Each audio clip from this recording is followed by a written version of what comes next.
Welcome to my channel Snigdha వంటలు. ఈరోజు recipe వచ్చేసి చాక్లెట్ స్పాంజ్ కేక్ అండి. చాలా సాఫ్ట్గా చాలా టేస్టీగా ఉంటుంది. పిల్లలు ఈ సమ్మర్లో ఏదో ఒకటి చేయమని అడుగుతుంటారు కదా, ఇలా వాళ్ళకి నచ్చిన చాక్లెట్ కేక్ని ఇంట్లోనే ప్రిపేర్ చేసేయండి. బేకరీ స్టైల్లో వచ్చేస్తుంది. ఇప్పుడు ఒక ఎగ్ తీసేసుకొని బీటర్తో అయితే బీట్ చేసేసుకోవాలండి. మీరు ఎగ్ ప్లేస్లో 1/2 కప్పు వరకు పెరుగు వేసుకున్నా పర్లేదు. మీకు ఒకవేళ బీటర్ లేకపోతే స్పూన్తో కానీ బిస్కట్తో కానీ బీట్ చేసేసుకుంటే సరిపోతుంది. ఇప్పుడు ఇందులోనే 1/2 కప్పు వరకు షుగర్ పౌడర్ని, అలాగే 1/4 కప్పు వరకు ఫ్లేవర్లెస్ ఆయిల్ని అయితే వేసేసుకోండి. ఇలా ఆయిల్ని వేసేసుకున్న తర్వాత మళ్ళీ ఒకసారి బీటర్తో ఇలా బీట్ చేసేసుకోవాలి. మనకి ఇలా ఎక్కువసేపు బీట్ చేసేసుకోవడం వల్ల కేక్ అనేది స్పాంజీగా వచ్చేస్తుంది. ఇప్పుడు ఇందులోనే 1/2 కప్పు వరకు పాలను వేసేసుకోండి.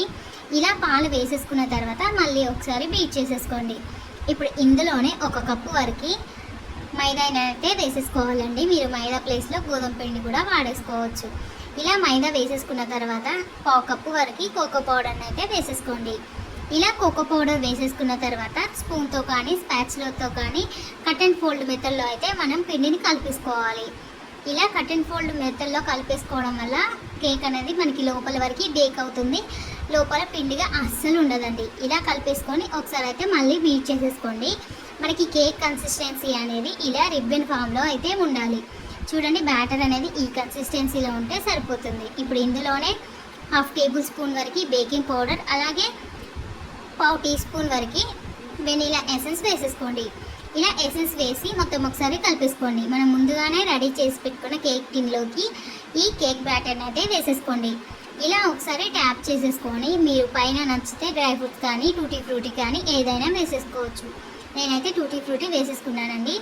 ఇలా వేసి పక్కకు పెట్టేసుకోండి. ఇప్పుడు ఒక పెద్ద గిన్నెని తీసేసుకొని మనం ప్యాన్ని ప్రీహీట్ చేసేసుకోవాలి. ఒక 10 నిమిషాల పాటు గిన్నెని ప్రీహీట్ చేసేసుకొని మనం ముందుగా రెడీ చేసి పెట్టుకున్న ఈ కేక్ గిన్నెనైతే మనం ఈ గిన్నెలోకి పెట్టేసుకోండి.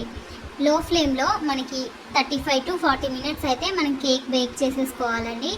ఒక 10 to 15 మినిట్స్ మధ్యలోకి అయితే మనం చూసేస్తే కేక్ అయితే బేక్ అవ్వడం అప్పుడే స్టార్ట్ అవుతుంది. మనకి కరెక్ట్గా 40 మినిట్స్కి అయితే బేక్ అయితే పర్ఫెక్ట్గా బేక్ అయిపోతుందండి. మీరు లో టు మీడియం ఫ్లేమ్లో కేక్ని అయితే బేక్ చేసేసుకోవచ్చు. ఇప్పుడు 40 మినిట్స్ తర్వాత మనకి చూడండి, ఇలా నైఫ్తో చెక్ చేస్తే మనకి నైఫ్ అయితే క్లియర్గా రావాలండి. అప్పుడే మనకి కేక్ అనేది పర్ఫెక్ట్గా బేక్ అయినట్టు. ఇది కంప్లీట్గా కూల్ అయిన తర్వాత డీమోల్డ్ చేసేయడమే. కేక్ అయితే చాలా స్పాంజీగా వచ్చేసింది. తప్పకుండా ట్రై చేయండి. మీరు ఫస్ట్ టైం చేసినా కూడా ఇలా పర్ఫెక్ట్ ఇంగ్రీడియంట్స్తో చేసేస్తే మీకు కేక్ అయితే పర్ఫెక్ట్గా వచ్చేస్తుంది.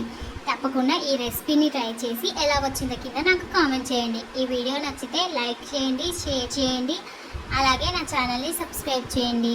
Thank you for watching Snigdha వంటలు.